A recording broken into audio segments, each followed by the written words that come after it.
রয়েছি আর আমরা দেখতে পাচ্ছি মানুষ যারা রয়েছেন এসেছেন। আমরা যতটুকু দেখেছি যে প্রধানমন্ত্রী কার্যালয় আসার পরে তাদের অনেককে দেখেছি আমরা পুরো কার্যালয়ের গেটের ভিতর দিয়ে ভিতরে প্রবেশ করেছেন এবং এখন পর্যন্ত দেখছি যে চারদিকে হাজার হাজার মানুষ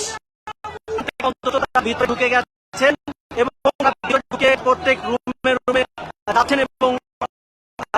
আমরা দেখছি যে ভাঙচুরেরও চেষ্টা করছেন। তবে একটি পক্ষকে আমরা দেখেছি যে তারা নিবৃত্ত করার চেষ্টা করছেন। এখন থেকে ঠিক আধা ঘন্টা আগে অর্থাৎ বিকেল 3:15টার দিকে এই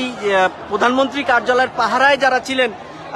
সেই পিজিআর সদস্য এবং সেনাবাহিনীর অন্য সদস্য যারা রয়েছেন এবং প্রধানমন্ত্রীর অন্য যে কার্যালয় এবং প্রধানমন্ত্রী ভবনের যে বাহিনী রয়েছেন তারা এই কার্যালয়ের গেট ছেড়ে দেন এবং তারা যখন এই কার্যালয়ের গেট ছেড়ে দিয়ে সবাই চলে যাচ্ছিলেন তখন তাদের অনেককে আমরা দেখছিলাম যে তারা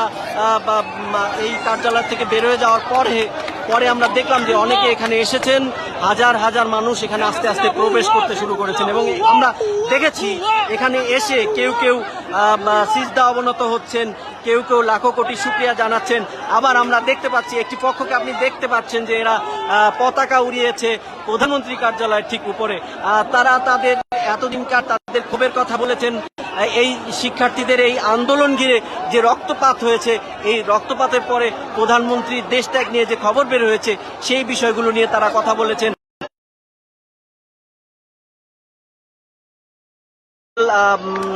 3:15টার দিকে যখন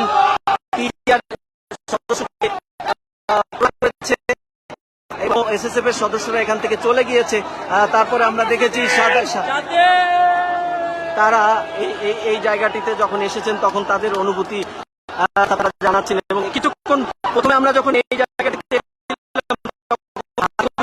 100 মানুষ এখানে এসেছিল, কিন্তু আপনি এই মুহূর্তে দর্শক আপনারা দেখতে পাচ্ছেন যে প্রধানমন্ত্রী কার্যালয়ের আসলে কি অবস্থা, যে এই চারিদিকে মানুষ তারা পুরো কার্যালয় ঘিরে রয়েছে এবং তারা কার্যালয়ে গিয়ে উল্লাস প্রকাশ করছেন এবং তারা তাদের অনুভূতির কথা জানাচ্ছেন এবং আমরা এরকম বেশ কিছু মানুষের সাথে কথা বলেছি তারাও। এবং এই জায়গায় একটি বিষয় দেখতে পাচ্ছি যে কেউ কেউ ভিতরে কার্যালয় থেকে বিভিন্ন ধরনের সরঞ্জাম সেগুলোও নিয়ে আসছেন, তাদের বা কেউ কেউ নিবৃত্ত করার চেষ্টা করছেন যে এই ধরনের স্থাপনা থেকে কোনো কিছু যেন এখান থেকে না নিয়ে আসা হয়, সেই বিষয়গুলো নিয়ে তারা সতর্ক করছেন। আসলে এই বিষয়গুলো